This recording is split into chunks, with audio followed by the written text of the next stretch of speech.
Okay, so welcome everyone again. So we are in yet another session of this edition of the Global Foresight Summit. And as you know, we are hosting this edition together with the APF and the WFR, the Association of Professional Futurists, and the World Futures Review, a strategic foresight journal, together with us, Fast Forward, a company that is doing a strategic foresight. In this session, we have with us Fay AlNajadah. She's from Kuwait, and Fay is a passionate learner, visionary, and she aspires to see a diverse and inclusive world, leaving no one behind. She believes that the literacy is the power of change. So in 2019, she was chosen out of 20 aspiring young women leaders in the Gulf Cooperation Council in the GCC area to join the Global Citizen Fellowship at the Ban Ki-moon Center for Global Citizens in Vienna. And she's actually the researcher at the National Observatory for Sustainable Development and Future Prospecting in Kuwait. So Fay, welcome. Very nice to have you here, and I leave you here on the stage. So I'm back if you need anything. Thank you.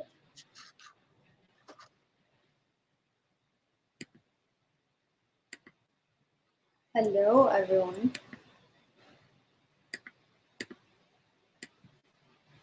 Hello, everyone. Welcome. We always hear, be the change you wish to see. But today I would like to say, and educate for the change you wish to see. Today, in today's world, we don't only need to be the change, we need to educate for the change. I'm Fay AlNajadah. I'm a researcher, visionary, passionate learner, and one of the leading founders of an initiative that aims to highlight abilities of people with disabilities and support their families. My motto in life is one hope, one problem, one person at a time. I believe moving forward in life, there will always be a problem that needs to be tackled, and it's my responsibility to contribute to it. While moving into the future, there will be a need for advanced research, technology, and innovation. I believe it won't be achieved if we don't prepare our education for it. The future needs the ability to work with nonlinear systems, using connective thinking, combining two fields together. I believe in the idea of making things happen and bringing ideas into life. This is why I'm combining two ideas today and merging them into one to prepare students to be responsible citizens and change makers. It's true that change starts from an individual idea into the collective world.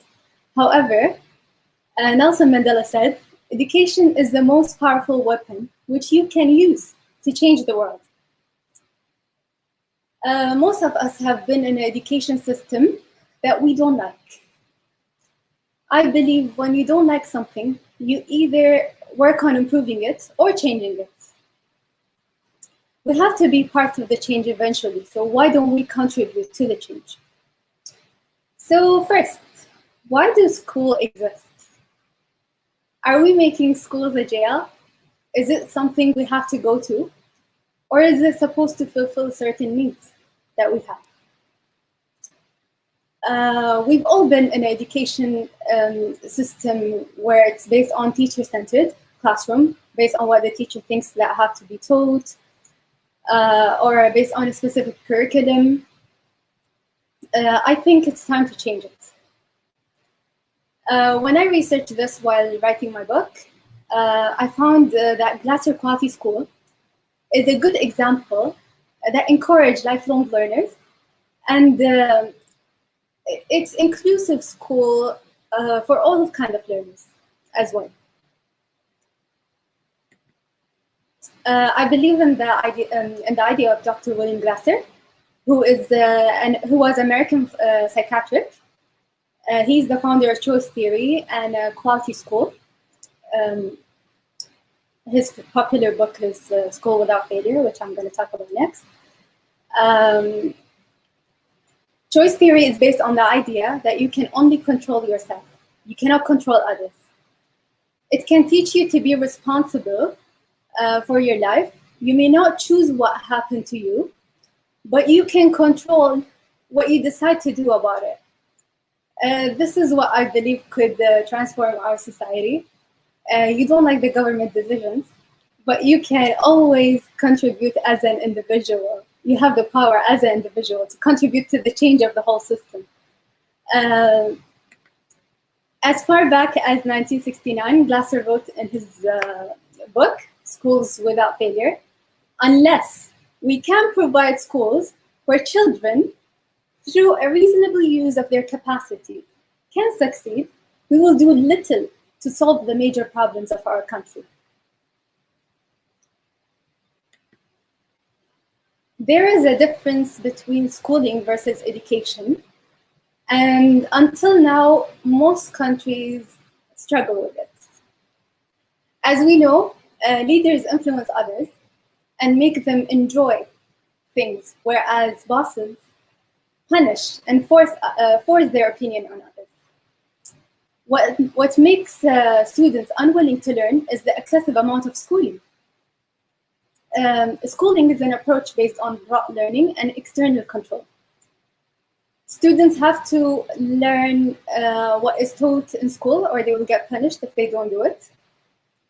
And by having a system based on schooling, we tend to label individuals who are not doing well as individuals with learning disabilities. Whereas education is about using knowledge, not acquiring knowledge. As William Glasser said, if we are to get rid of schooling, we must stop defining education as acquiring knowledge. Education is not acquiring knowledge. It is best defined as using knowledge. However, a student experiences fun when they are engaging in an exciting activity and they know why they're doing what they're doing in the classroom, because it fulfills certain needs that they have. Okay. How having similar concept of Glassdoor Quality School will help us achieve the 17 Sustainable Development Goals to see the change we wish to see. Glassdoor Quality School method uses lead management as the key to promoting sustainable development and deep thinking, even outside the classroom. The goal of Quality School is to deliver education via a variety of lenses.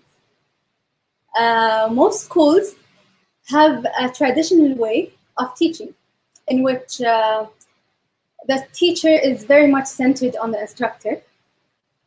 The teaching is centered on the instructor with emphasis on passing on knowledge and analyzing information.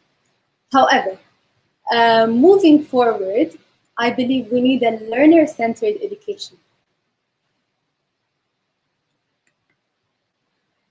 Quality School objective. What is so interesting about Quality School? First, in Quality School, students are taught to take responsibility for their action, helping students to assess the problem to improve based on the idea of continuous improvement, which encourage making mistakes and learning from the mistake, which is part of the growth mindset. The student evaluates their behavior and the outcomes of their action. Students develop a plan to commit into a strategy of action. Using knowledge rather than acquiring knowledge,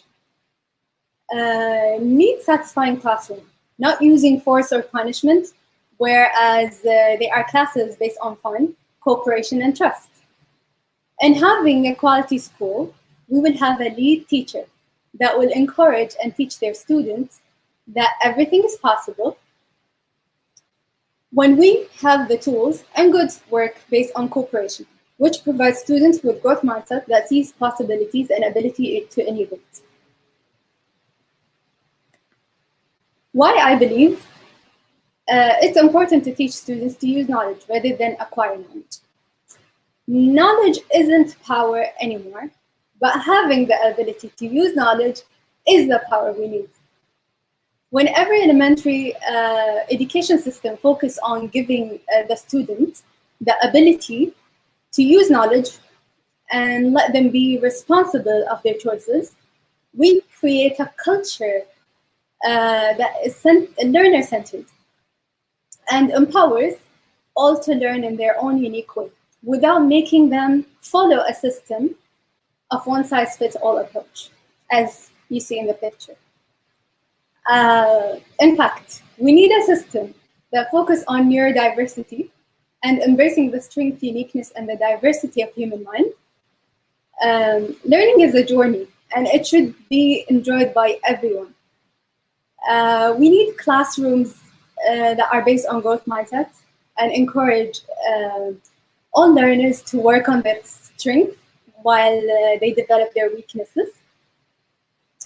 Even individuals with disabilities have gifts that we are not seeing. What will our world be if we acknowledge their gifts and strengths instead of labeling them? Transforming our communities, leaving no one behind. The SDGs.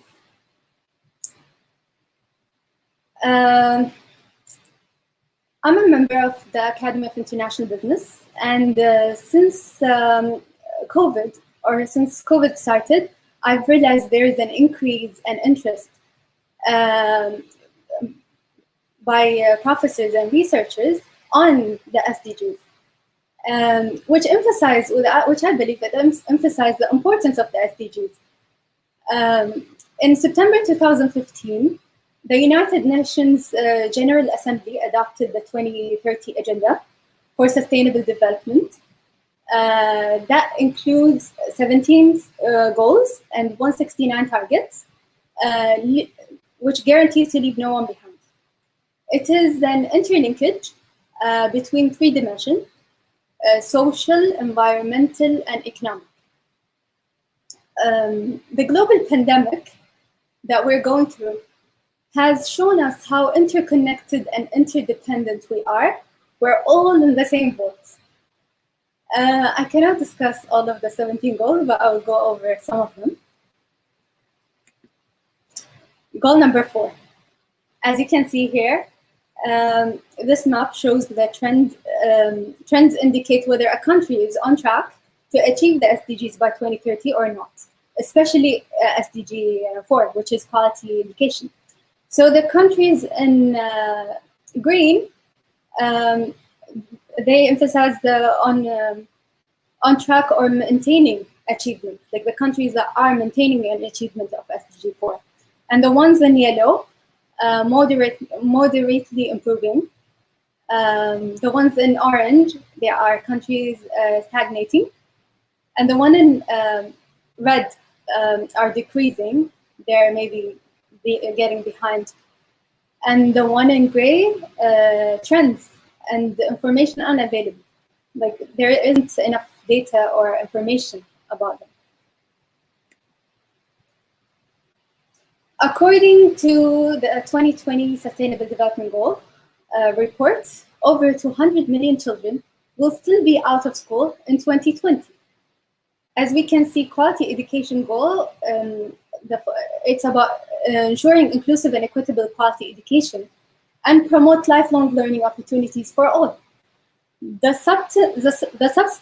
substance of quality school must be relevant, focusing on both cognitive and non-cognitive aspects of learning. Through quality school, the focus is on every citizen to have the knowledge, to lead productive lives, make choices, and take active roles in confronting and resolving global challenges. Having inclusive and quality schools will contribute to achieve the SDG number 4, as its main target, Target 4.7, which focused by 2030, all learners have the knowledge and skills to promote the SDGs, as well as Target 4.8, which focuses on inclusion and effective learning for all. Those targets focus on neurodiversity, inclusion, and empowerment, and to have an accessible learning environment for all. Goal number 9, which for industry, innovation, and infrastructure, which focus on build resilient infrastructure, promote inclusive and sustainable industrialization, and foster innovation. Target technologies. Technological progress is also key to finding enduring solutions to economic and environmental challenges. All of this won't be achieved without quality education. And quality education, as I believe, literacy is the power of change. Target 9.4 states by 2030 to encourage innovation and increase the number of research and development workers in different sectors, especially empowering women in STEM. According to the Progress Towards Sustainable Development Goal report of the Secretary General, women represent only 30% of global researchers. This again focuses on the importance of empowering women in STEM, which is science, technology, engineering, and mathematics.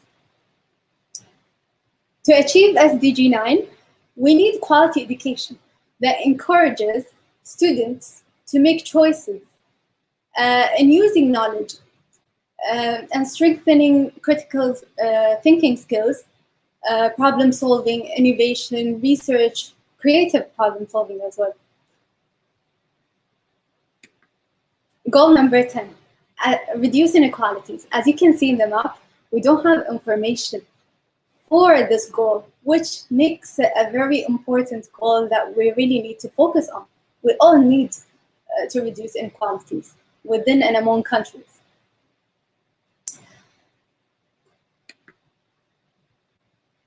Target 10.2 states by 2030 to have inclusion for all. All people should have access to inclusive quality school and lifelong learning opportunities. When we have schools, quality school, it will contribute in narrowing the gap of inequalities by having individuals who are more accepting towards differences and can support the idea of neurodiversity. When we can teach students to accept differences and themselves from an early age, we can live more in harmony and peace, rather than an ongoing competition, focus on external validation.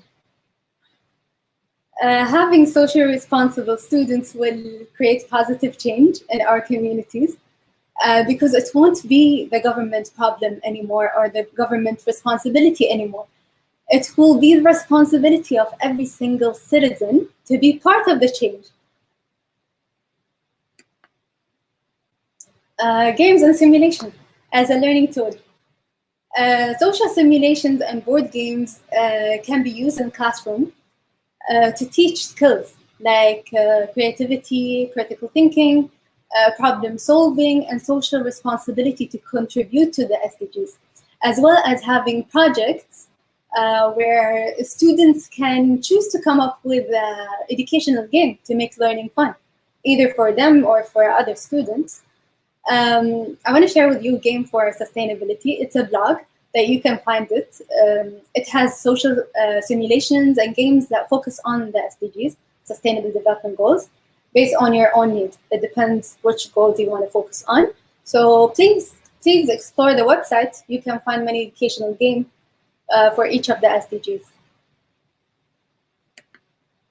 Art as a catalyst for change. How? Teaching collaborative art as a tool for creativity, to explain creativity, culture, and identity, or inclusivity and dialogue for political change and social change. Well, I created this art when I was in the States. So when I tell people I'm from Kuwait, they assume this is how I live. I live in a tent. So I had to clear this misconception. So for our international festival at my school, I created this to show the past Kuwait, and I showed the other tools of modern Kuwait. So art can be used as a teaching tool to share your culture and to open up a conversation as well. One of my favorite educators and change makers is Maya Angelou. She's mostly known for her literary work, poetry, lyrics, writing in general to fight against racial discrimination in America.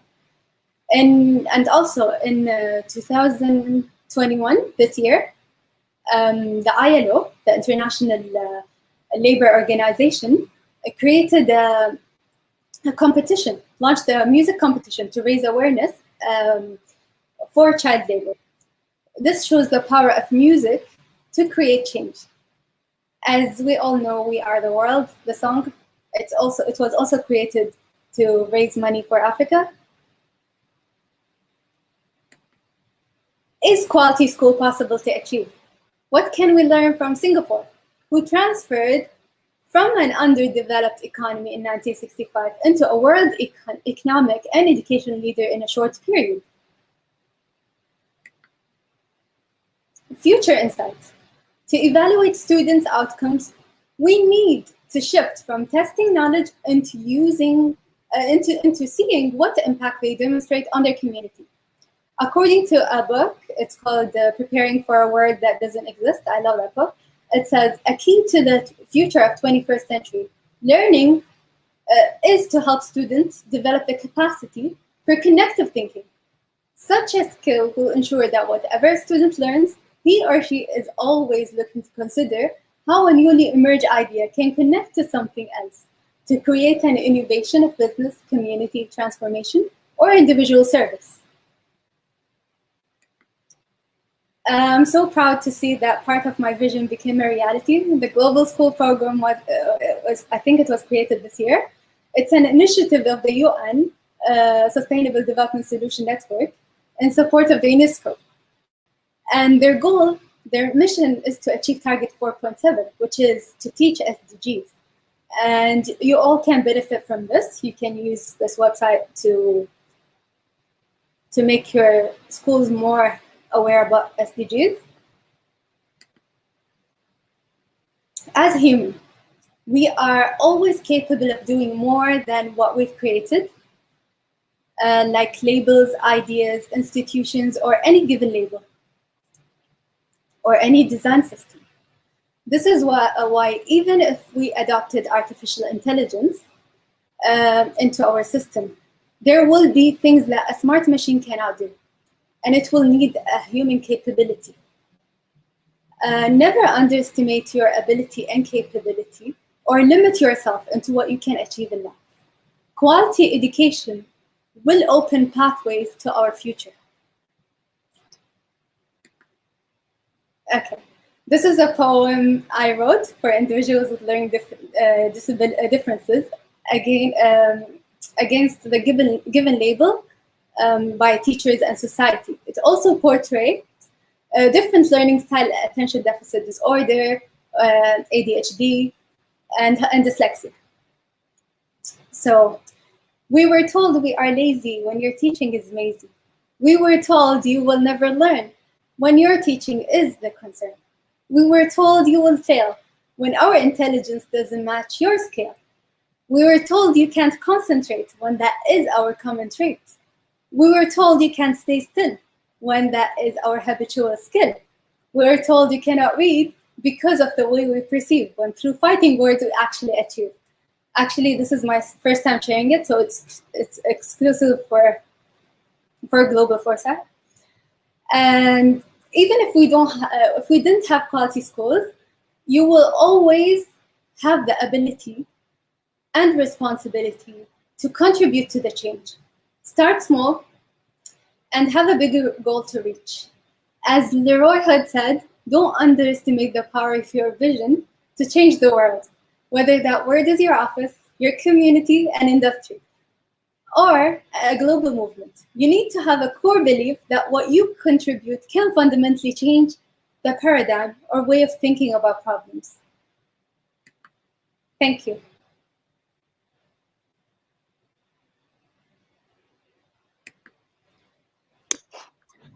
Hello, Faye. So we have a lot of people here talking already. I believe that you can already see the chat.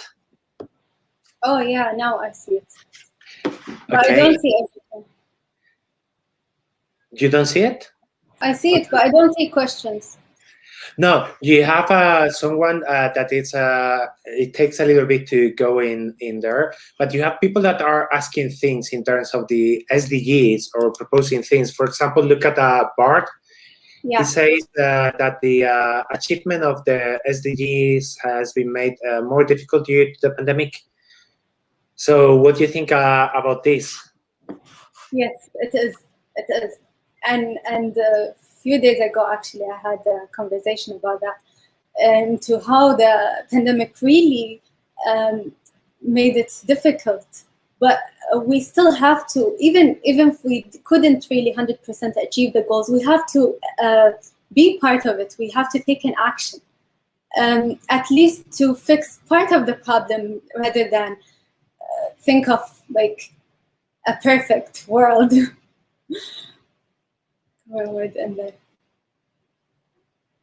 Can you hear me? Yes. Also, you can see, for examples, that you have Fatima Acevedo here. It's also talking about the SDGs and Bart statement saying that recovery strategies can hit even more to the most vulnerable, more even than what we're trying to do with the SDGs. Yes, it is. Unfortunately, it is, especially schooling. There was a lot of students who couldn't have a meal just because they weren't in schools. Yeah, and we have Derek here from the WSFS. I'm having so many trouble with the acronyms right now, but Derek is asking you to talk a little bit more. How you see the question on the screen, right? Yeah, I can see it. Yeah, learning spaces and learning technology or cortex. Yeah, right. The achievement. Oh. Spaces. I'm not sure what's the future learning spaces, but technologies, yes. Actually, there is a lot of, especially during the pandemic, there was a lot of hackathon, and I'm very proud to see that, which works on achieving the SDGs in a very innovative way, and to make people connect together, especially within the hackathon. You always work with diverse people from different backgrounds. You either choose a team, or sometimes they can link you up with people. But I think this leading into technologies, it's going to vary. I believe he refers to learning spaces and learning technologies. Learning. Okay. Yeah, so I believe it's a matter of typo. So it's future learning spaces where you are going to be learning, and the learning technologies required to accelerate the achievement of the SDGs. Yeah, having SDGs in the classroom, because I believe it's not only the government problem, because people think it's only one area, or like it's only the government that really have to fix everything, but it's every person have to be responsible for the change. We cannot sit there and say we want things without doing something. So starting with education, this is what I believe. Education is a powerful tool to change everything. And adding into technologies, I believe, I don't know, I could envision like maybe robotic technology moving forward within the education system? I hope so.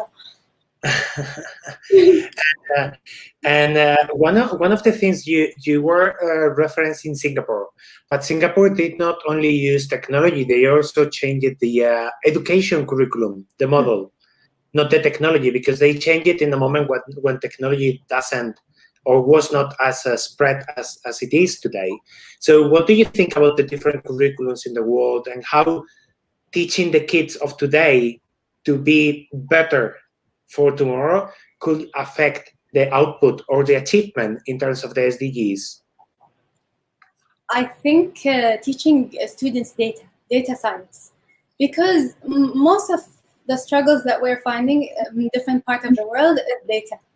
There isn't enough data, or countries are not sharing their data for specific reasons. But for example, the maps that I shared, I feel like this is a really good learning tool, because the teacher can use a sub-target and can teach the students how the world is really affected and what they can do about it, what problems they can achieve, and what they can do about it. And what do you think about Osmar's comment to the previous one of Bart about achieving SDGs more difficult? He said to Bart that the maybe SDGs and its goals need to reshape a little bit so they can be integrated in different territories, not only at the government level or at the big scale or big national level. No, actually, I believe you can. You can tolerate or you can shape the SDGs based on different sectors, even in consulting or even in any department. It's not really a governmental thing, but the government, it is the job of kind of reconnecting with governments. But I believe there is always. He rephrased the question a little bit. So due to the pandemic and other uncertainty and trends in the school environment, the school environment has to change and will change. So the way SDGs are presented and structured need to change too. Maybe, but I don't believe the SDGs have to change, because when we change, I feel like the SDG is you can adapt them into any system, but you need to change the educational system to not be like based on punishment, and more freedom to be an innovator, research, and give the freedom for the student to just learn whatever they want to learn based on their own needs. But for sure it will benefit the market. But I mean, like, to have a space more, like, I wish schools have maker spaces. If you know maker spaces, it's like the place where you can create machines and stuff. Okay, so let me go back here. I don't know if we have any more questions, but I'm very eager about education and educating for a better, sustainable world. Indeed, I have 3 kids of my own, and basically I'm taking them into this type of schools, Montessori school, where they are open to learn what they are willing to learn within a set amount of options. But every day they come doing activities and work, and the way that is shaping their mind is completely different than the method I went through, which was about learning, reading, and doing and repeating. So it was not as fun as it seems for them, because I actually don't know if they tell me it's fun, but it changed a bit the way that everything worked for them. So I believe the future is going to be different, at least compared to what they do. Yeah. Okay, so everyone, fine, thank you very much. So we are going to wrap up the session here, and everyone else, we are coming back in around, let me check, it's like 7 to 8 minutes, more or less. So Fay, thank you so much for being part of this year's edition of the Global Foresight Summit, and we hope to see you again in next editions. Thank you for the invite. I love it. Thanks. Okay, ciao. Thank you. Bye-bye.